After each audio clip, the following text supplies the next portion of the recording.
Devinez qui gagne le moins! Le jeu qui se joue et se gagne ensemble! Et ce soir, on parle d'un jeu qui dure depuis presque 30 ans, l'équité salariale au Québec. Un concept révolutionnaire qui dit qu'un emploi féminin et qu'un emploi masculin de même valeur devraient rapporter le même salaire. Parce qu'ici, même quand on gagne moins! Pour jouer, vous aurez besoin de une société patriarcale, des iniquités basées sur le sexe, 29 ans de non-respect de la loi sur l'équité salariale, des responsabilités non reconnues et surtout de beaucoup de patience. Mais pour comprendre pourquoi la rémunération horaire des femmes atteint encore seulement 91 % de celle des hommes, faisons d'abord connaissance avec nos joueurs vedettes. D'abord, dans le coin du budget, le gardien des coffres, l'expert des chiffres et des... On va regarder ça. Le Conseil du Trésor. Comme employeur du secteur public et parapublic, c'est lui qui décide des ajustements salariaux et qui peut, disons, prendre son temps avant de les appliquer. Ensuite, la grande maîtresse du jeu et celle qui s'assure que tout le monde joue selon les règles, la CNESST. Merci d'être là. Non, pour vrai, merci d'être là. Et maintenant, impossible de jouer sans nos incontournables joueurs sur le terrain, les syndicats!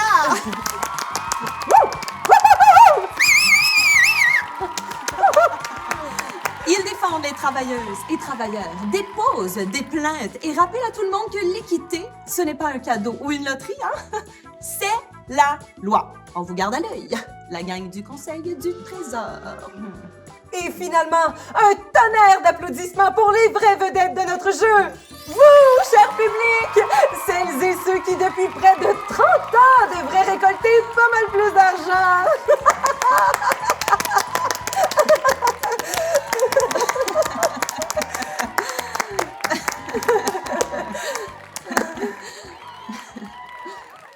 Salut, moi c'est Farah Ibé, ingénieure en aérospatiale. Éric Gingras, président de la CSQ. Aujourd'hui, je pense qu'on va en apprendre plus sur l'équité salariale, puis on a des questions à se poser. Ouais, un petit jeu des cartes. Faut commencer par celle du milieu qui s'adresse à nous deux. À nous deux? OK, on y va. Vas-y. On peut envoyer un robot à 400 millions de kilomètres d'ici, en effet, mais on n'aura toujours pas réussi à faire en sorte que les métiers majoritairement féminins sont rémunérés autant que ceux masculins. Quand même triste, c'est une question, mais en même temps une affirmation. Ouais. Puis t'es bien placé pour nous dire que l'un se peut, mais moi je vais dire que malheureusement l'autre aussi, il n'y a pas encore justement d'équité. Puis ça, je pense qu'encore à 9% de différence entre les salaires féminins et masculins globalement, c'est quelque chose qui mérite de changer. Ça s'est quand même amélioré dans les dernières années. Oui. Oui, il y a eu une amélioration.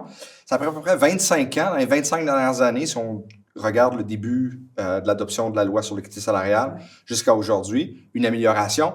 Mais sur 25 ans, est-ce qu'on doit se dire que ça va prendre 25 années encore? Il fallait les derniers 9 Ben, tu sais, justement, peut-être que dans ton milieu, c'est normal d'attendre 25 ans, peut-être pour avoir des résultats, non? Quand ça revient de l'espace et tout. Écoute, c'est vrai qu'en aérospatiale, ça prend du temps de développer des missions. Tu sais, on parle d'une mission comme Persévérance qui a pris une dizaine d'années à être développée. Ben, 10 ans, c'est rien. Oui, bon, on se plaint déjà que c'est là. Mais pourquoi est-ce que tu penses que, dans le fond, la technologie avance plus rapidement que le changement social? Je pense que c'est ça, exactement. La technologie a peut-être moins de barrières, je vais le dire comme ça. Alors que ça va un peu au gré des politiques, des décisions sociales, des enjeux financiers aussi, parce que ça reste que c'est du salaire, puis ça coûte quelque chose, mais c'est quand même malheureux. Puis je dois dire, triste pour une société aussi avancée que la nôtre, d'avoir encore des différences entre hommes et femmes ou emplois féminins, masculins. Bien justement, j'allais te poser ma prochaine question, parce que c'est vraiment la même direction. Okay. Est-ce que tu pourrais nous expliquer c'est quoi la différence entre l'égalité salariale et l'équité salariale? Bien, l'équité, dans la question de principe, de se dire que à travail égal, salaire égal. Puis ça, c'est un enjeu qui est important parce que bien souvent, on peut pas comparer exactement un emploi. Donc, il faut se baser sur certains critères, sur le niveau de responsabilité, l'engagement, la formation, etc. Parce que il faut se dire qu'il existe quand même, puis je pense que tu le sais, on y reviendra fort probablement, des emplois à prédominance masculine et d'autres à prédominance féminine. Puis quand on regarde avec des comparaisons le plus claires possible, ben, on voit qu'il y a quand même des différences et c'est là qu'on parle d'une équité salariale. Bonjour et bienvenue dans le merveilleux monde du travail. Ici, tout le monde est égal, ou presque.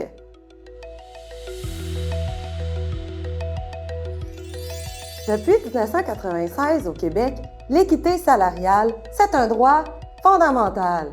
Elle s'applique à toutes les entreprises de 10 personnes salariées et plus. Et elle passe avant tout le reste. Contrat, convention collective, entente. La loi a toujours le dernier mot. Mais attention, c'est une loi proactive. Cela veut dire que ce n'est pas aux travailleuses de réclamer justice, mais à l'employeur de vérifier si des écarts salariaux existent et de les corriger. Oui, oui, c'est lui qui doit faire le travail. Du moins, en théorie.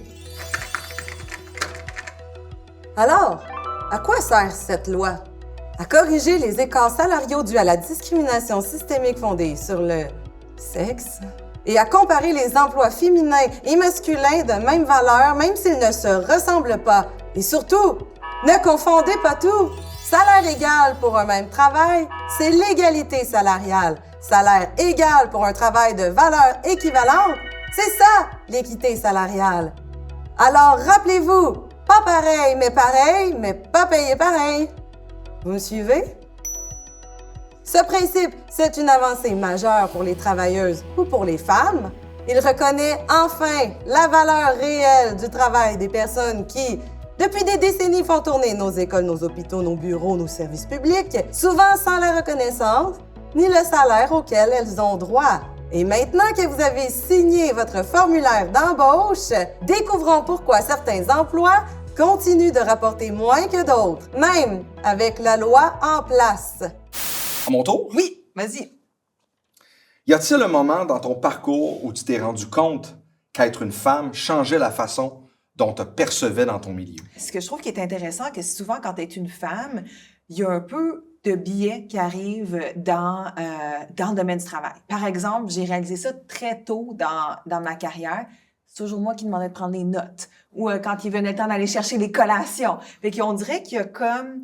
Dans notre société, on s'attend que les femmes fassent certaines choses et on dirait que des fois, on a tendance à plus demander aux femmes. Par exemple, les notes sont comme « Ouais, mais c'est parce que t'es bonne pour prendre les notes. » Je dis « Ouais, mais c'est pas vraiment ma job. Si on se partage ça, on voit ça, c'est un fardeau de plus que les femmes ont à faire. » Et je le vois aussi dans le domaine universitaire, quand on vient à devenir professeur et de devenir professeur permanent. C'est très connu, en fait, que souvent les femmes sont demandées à en amener plus quand ça en vient des contributions à la société, à participer dans des comités. On exige plus. Oui, mais c'est comme où les choses qu'elles amènent, justement, d'être dans un comité, organiser une conférence, on dirait que ça on leur donne moins de valeur Je comprends. que peut-être écrire un papier scientifique. Ça, c'est intéressant parce que tu te retrouves dans un domaine masculin, mais même encore là, il y a des tâches peut-être un peu plus féminines à laquelle on accorde moins de valeur. Absolument, Donc, ça, absolument. On le voit aussi. Moi, ma formation, puis ce que j'ai fait avant d'être président de la centrale, c'est d'être prof au primaire. Et très rapidement, je me suis rendu compte que la valeur de ce que tu fais, et ça t'est dit même si tu es un homme, même si tu es un homme, ben la valeur est un peu moindre dans la société parce que le salaire est moins grand, puis parce qu'on s'attend à ce que ça soit, malheureusement, comme les collègues infirmières ou d'autres collègues éducatrices, par exemple, ben une job de femme. Et ça, c'est malheureux. Puis pourtant, c'est les personnes les plus importantes dans notre société. Ben, exactement, mais on se fie beaucoup sur le fait que, ben, ils vont le faire. Hein? C'est une vocation. Alors que c'est pas ça du tout. Puis l'équité salariale, c'est un peu ça que ça vient nous dire aussi. Ça vient nous dire que, ben, on reconnaît réellement ce que je fais. C'est comme si, historiquement, d'où ils viennent, tous les emplois là, qu'on dit du care, du prendre soin, on voit vraiment qu'il y a une notion d'importance dans la société, mais que ça doit être fait parce que c'est une vocation, parce que les gens ont ça comme valeur. Mais ça dépasse ça, un emploi. Un emploi, c'est aussi pour pour être capable de fonctionner dans la société, puis d'avoir un salaire. T'occuper de ta famille. T'occuper de ta famille, de faire tout ça, et pas juste de dire que, ben, ça va avec tes valeurs, donc c'est normal peut que être tu... les deux. Ben, exactement. Donc, Moi, ma job, c'est ça. J'adore ce que je fais, mais je suis bien contente qu'ils me payent aussi. Re-bienvenue à Deviner qui gagne le moins! Votre émission préférée pour comprendre comment le marché du travail joue parfois contre vous. C'est maintenant le temps de notre segment Qui a inventé ça? Où vous devez deviner si une de ces idées rétrogrades vient du monde du travail ou s'il s'agit d'une invention du patriarcat! Et oui, les femmes sont meilleures pour s'occuper du monde, c'est dans leur nature. Les métiers masculins, c'est dangereux! Les métiers féminins, c'est du social. Les métiers de soins, c'est une vocation, voyons, pas une profession. Les gars, ça négocie mieux, pour ceux qui gagnent plus. Les femmes ont juste à choisir des métiers mieux payés. Les femmes veulent pas de poste de direction, hein? C'est bien trop demandant. Si c'était si injuste que ça, les femmes seraient déjà parties. Ah non, c'est déjà la fin de notre segment Qui a inventé ça? Découvrons ensemble le score final. Patriarcat, 10 points. Monde du travail, 10 points. Ouh! Aurions-nous une équité ici? Sans mauvais jeu de mots. Me voici avec une question de relance. Qu'est-ce qui contribue à la discrimination systémique? A. Les stéréotypes et préjugés sociaux. B. La ségrégation professionnelle. C. La sous-évaluation du travail effectué par les femmes. D. Tout ça en même temps. Bonne réponse! Tout ça en même temps! Alors souvenez-vous, les joueurs, la discrimination salariale systémique est subtile, insidieuse et parfois invisible. Mais elle vous hante plus que vous ne le pensez. OK, tu étais enseignante, on en a parlé avant d'être présidente de la CSQ. Est-ce qu'il y a un moment précis où tu as pris conscience d'une injustice salariale flagrante? Moi, je suis arrivé dans le monde de l'éducation quand j'ai gradué, puis on commençait à parler de la loi sur l'équité salariale. OK, c'est arrivé quand, la loi? En 1996, et j'ai gradué en 1996. OK, fait que là, je suis arrivé ça commençait. directement dedans, gradué de mon bac en enseignement, et ça se parlait, ça avait été adopté, mais on n'avait pas encore nécessairement fait les démarches un peu partout, et ça n'avait pas encore été fait complètement dans le monde de l'enseignement. On en parlait beaucoup, puis tout de suite, c'est dit, hein, tout de suite, tu le sens, tu te dis, voyons, moi, j'ai choisi d'être au primaire, j'ai choisi ce travail-là, et je vois très bien que on sous-estime tout le travail qu'on fait. Puis là, que tu regardes, c'est juste des femmes, tu te dis, ah ben voilà, je fais la corrélation. Puis après ça, à force d'études, etc., on l'a démontré. C'est vrai pour ça, c'est vrai avec mes collègues infirmières, c'est vrai avec les collègues éducatrices, les collègues d'un peu partout, de différentes catégories d'emploi qui sont des femmes. On voit très bien que la valeur est moins considérée. C'est drôle parce que là, maintenant que tu me donnes les dates, ça me fait réaliser, ma mère était prof au primaire. Puis en 96, j'avais 9-10 ans, puis je me rappelle justement de ces conversations-là à la maison, puis des grèves, puis qu'elle se battait beaucoup là-dessus, Exactement. ma mère grande féministe. J'ai toujours eu, moi, ce sentiment-là que, parce que ma mère est prof, puis que c'est une femme tellement importante dans ma vie, que il me semble qu'on ne sont jamais assez payés. On le voit encore aujourd'hui quand majoritairement dans le secteur public, majoritairement dans des catégories d'emploi à prédominance féminine, c'est encore des batailles puis des justifications pour ramener cette valeur-là. Et bien souvent, ça se dit encore aujourd'hui, des gens qui disent « oui, mais en même temps, tu le fais parce que t'aimes ça. » Ben oui, je le fais parce que j'aime ça, mais je peux savoir le salaire qui va aussi parce que j'aime ça. Puis oui, puis essaie de passer une journée avec 25 enfants debout toute la journée. Absolument, absolument. Certains te diraient même qu'il y a des fois 4, 5, 6 enfants, c'est du travail c'est assez, aussi. Oui. Aujourd'hui, découvrons les différences subtiles entre un emploi masculin et un emploi féminin. Divulgateur, c'est surtout le salaire. Florence évalue, prescrit, rassure. Elle fait tout ça avec sang-froid, jugement et rigueur. Et un calme olympien face à des plaies ouvertes et à des patients persuadés que Google est un outil de diagnostic. David, ingénieur biomédical, effectue du développement de recherche, conseille et repousse les limites de la science et de ses heures de sommeil. 2 cerveaux, 2 formations universitaires, 2 emplois vitaux pour la société. Lucia, technicienne en administration, jongle avec des procédures, des budgets et des rapports Excel délirants. Quand elle prend un jour de congé, le serveur du bureau plante immédiatement. Eddie, conseiller en bâtiment, surveille les chantiers et garde son sang-froid quand le plan ressemble à une installation artistique moderne. Quand il s'ennuie, il se dit qu'il est un peu le Yannick Nézet-Séguin du chantier pour que chacun joue son rôle en harmonie. Ce qu'on vient de voir, ce sont des emplois de valeur équivalente. Même niveau de complexité, de responsabilité, d'effort. Mais manifestement, la valeur du travail dépend encore plus du genre d'emploi que de l'emploi lui-même. Et c'est exactement ce que la loi sur l'équité salariale cherche à corriger depuis 1996. Parce qu'on peut être passionné et vouloir payer son loyer.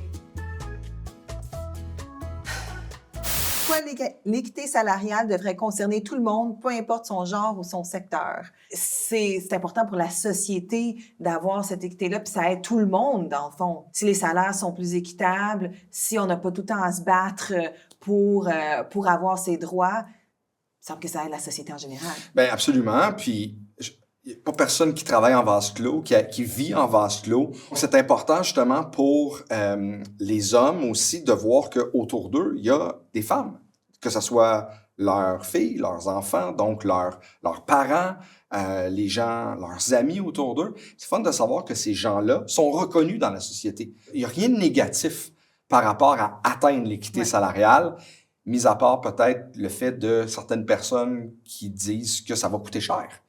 Mais ça, il n'y a rien qui coûte plus cher qu'avoir des gens démotivés, dévalorisés dans une société. C'est ça, faire partie d'une société, dans le fond, c'est ça la définition d'une société, c'est l'entraide, c'est d'être sûr qu'on a tous un plan égal. Exactement.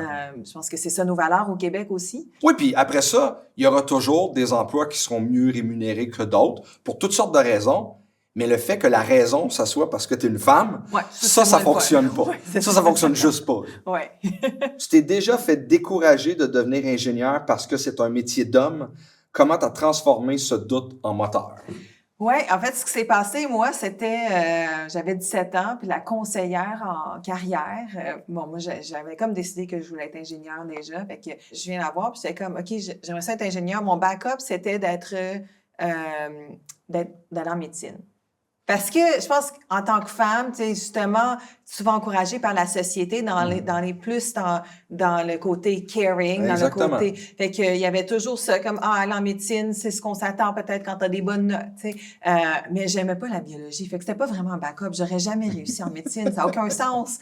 Fait que j'arrive là, je lui dis, je vais être ingénieure. Puis elle me dit, écoute, c'est parce que ça, c'est un métier d'homme. Tu vas avoir de la misère. Puis elle avait pas tort, là. C'est sûr que, tu sais, ce qu'elle voulait m'avertir que, justement, on en a parlé, faire notre place dans un domaine où on est une minorité, ça peut être très difficile, tu vas avoir à te battre. Mais quand tu dis ça à une enfant de 17 ans, ben ça peut te démotiver. Ou dans mon cas, je suis très têtue, fait que j'étais comme, je vais te montrer, moi. Fait que c'est vraiment ça. Le fait que je me rappelle d'elle, elle doit même pas se rappeler qu'elle m'a dit ça. Mais moi, je me rappelle du moment où on m'a dit ça, puis j'étais comme, attends. On va voir. Peut-être que c'était juste une mise en garde, mais pour toi, tu l'as vu comme étant un obstacle. Oui, mais c'est non, mais c'est ça le mot des adultes, ça peut être tellement important. Absolument. Mais c'est pour ça que se battre justement pour l'équité, par exemple, si un jeune voit ça ou une jeune voit ça, ils se disent ben la société, elle est là pour me défendre, m'aider. Puis c'est comme ça qu'on fait nos valeurs. Fait que c'est pour ça, moi, je trouve que c'est toujours important de partager nos valeurs parce que ça a tellement un impact chez les jeunes. Bienvenue dans Mission Patron 2026. Votre mission? Survivre dans le marché du travail sans enfreindre la loi sur l'équité salariale. Saurez-vous relever ce défi? Avez-vous réalisé votre premier exercice d'équité salariale? Oui? Non? On attend les consignes du Conseil du Trésor. Avez-vous réalisé votre maintien d'équité salariale? Oui? Non? Bientôt, selon la définition souple de bientôt. Avez-vous informé vos employés des résultats? Oui? Non? Affiché dans une note de bas de page obscure. Un écart salarial a été détecté. Que faites-vous? Vous corrigez l'écart avec rétroaction et informez le personnel? Vous convoquez un comité? Vous créez un comité pour planifier le comité? Votre exercice d'équité salariale est en retard de 2 ans. Que faites-vous? Vous le réalisez immédiatement, comme la loi l'exige? Vous le reportez en attendant une fenêtre plus favorable? Vous l'utilisez comme monnaie d'échange dans la prochaine négociation de convention collective? Merci d'avoir joué à Mission Patron 2026. Votre niveau de conformité a été sauvegardé. Petit rappel, le non-respect de la loi peut entraîner des amendes, des sanctions ou pire encore, une chronique dans la presse. Quand on se compare à d'autres sociétés, que ce soit au Canada anglais, en Europe ou dans les pays nordiques, est-ce que le Québec fait bonne figure? Oui, je pense que c'est quelque chose qu'il faut dire, qu'il y a quand même quelque chose de positif avec des lois progressistes comme ça. D'ailleurs, le Québec, par l'entremise de la SNES, a gagné un prix de l'Organisation des Nations Unies en 2021 pour cette loi-là. Mais une fois que j'ai dit ça, je pense qu'on peut toujours faire mieux. Et un des enjeux, c'est que bien souvent, cette loi-là n'est pas respectée. On dit souvent qu'elle manque de dents, c'est-à-dire la capacité d'intervention de la SNES un peu plus forte, capacité justement d'encadrer puis d'obliger davantage des compagnies privées, mais aussi du secteur public qui est un grand employeur, justement, d'aller un peu plus rapidement et justement de s'assurer que c'est fait. Donc, oui, c'est positif, mais l'idée, c'est qu'il ne faut pas arrêter là. On ne peut pas se permettre comme société d'arrêter là. Est-ce qu'il y a des exemples dans d'autres pays où il y a comme l'implémentation de lois comme ça qui ont bien fonctionné, qu'on essaie d'utiliser ici? Bien, non, parce que le fonctionnement est complètement différent, Ok, ne serait-ce que la province versus le pays. Donc ça, c'est important qu'il y ait un enjeu. Puis, bien souvent, des pays, notamment européens, où on s'attendrait à ce que ces lois-là soient mis de l'avant, sont pas encore là. Donc, quand même, il faut le dire, le Québec, en Occident, puis même en Amérique, fait un peu leader, idée d'assumer un certain leadership là-dedans. Mais comme je dis, le danger, c'est de prendre toutes ces belles affaires-là, puis de se dire, ben voilà. Puis comme je le dis souvent, ça a pris quand même 25-30 ans pour nous rendre jusque-là. Dis-moi pas 96, ça fait 25-30 ans déjà. Ben ouais, Oui, ça c'est le côté négatif de se dire ça présentement. Mais on peut pas se dire, ben, on va en attendre un autre 30 ans. Fait que dans le fond, il y a de quoi être fier, mais pour garder cette fierté-là, il faut continuer à travailler puis être les leaders. Ben, je pense que c'est exactement ça. C'est une fierté pour moi, ça se maintient. Ouais. Le jour où on atteindra l'équité salariale, qu'est-ce que ça dira du Québec qu'on veut construire? Je pense que ça fait partie, comme je l'ai dit, de nos valeurs, d'avoir une société équitable. Moi, je suis toujours très fière du Québec. Je parle toujours du Québec, même si maintenant je vis aux États-Unis, des valeurs qu'on a ici, du féminisme au Québec, de comment on est à l'avance et qu'on nous regarde même à l'échelle internationale. Donc, je pense que on va vivre à la hauteur de notre image. Puis bien souvent, si tu atteins ça, il y a plein d'autres choses que tu atteins autour. Ouais. Et donc, ça veut dire qu'on aura laissé tomber personne ou le moins de gens possible. Je pense que ça va dire ça du Québec qu'on veut construire. On s'occupe de notre monde. Et voilà. On parle souvent des effets économiques des écarts salariaux, mais on parle moins de leurs effets humains. Quels sont les aspects humains du manque d'équité salariale dans nos milieux? Ça, c'est trop souvent mis de côté. Trop souvent, on n'en parle pas de ça. Il y a un aspect de valorisation, un aspect de confiance, un aspect qu'on se sent important, puis on sent que ce qu'on fait a une valeur, pas juste pour soi, mais dans la société. Puis ça, c'est trop souvent mis de côté parce que ça amène des pressions, une dévalorisation, puis bien souvent, qu'est-ce que ça fait? Ben, ça fait qu'on change d'emploi. Ça fait que finalement, on a des problèmes de santé mentale parce qu'on se met cette pression-là de vouloir montrer ce qu'on est capable de faire. Mais la société... On n'est pas valorisé. Et voilà. Puis la société, fatigant. tu seras jamais capable d'atteindre ce que tu aimerais parce que la société ne le reconnaît pas indépendamment de ce que tu fais. C'est vraiment une reconnaissance globale de qui on est comme travailleuse que de reconnaître qu'il y a un enjeu d'équité puis qu'il faut combler ça. Est-ce que c'est plus difficile de comprendre l'astrophysique ou de faire appliquer la loi sur l'équité salariale? Écoute, mes connaissances en astrophysique sont très, très limitées, alors j'aurais tendance à te dire que c'est les connaissances en astrophysique. Mais mes connaissances de la loi sur l'équité salariale et le fait que j'ai des collègues qui attendent justement d'atteindre cette équité-là, d'avoir tous ces aspects-là au jeu depuis de nombreuses années, puis je vois comment dans certaines catégories d'emploi, c'est difficilement atteignable. Je me dis que ça doit se ressembler un peu, mais je vais me fier sur ta réponse. Non, mais je pense que je suis d'accord. C'est des enjeux complètement différents. Je pense que l'astrophysique, ça devrait être plus difficile, comprendre l'astrophysique, mais on a besoin vraiment de ces changements de société. Ce qui est fou, c'est que c'est possible. On peut tous faire notre part pour changer ça. On peut pas faire ça en astrophysique, mais... Non, je te le confirme, non. Mais changer une société au complet, ça prend du temps. Merci d'avoir été avec nous à Deviner qui gagne le mois! Aujourd'hui, vous aurez appris qu'il ne suffit pas de jouer selon les règles, encore faut-il les appliquer. Parce que deviner qui gagne le mois, ce n'est pas un jeu de hasard, mais bien un jeu de société. Merci, bonne soirée!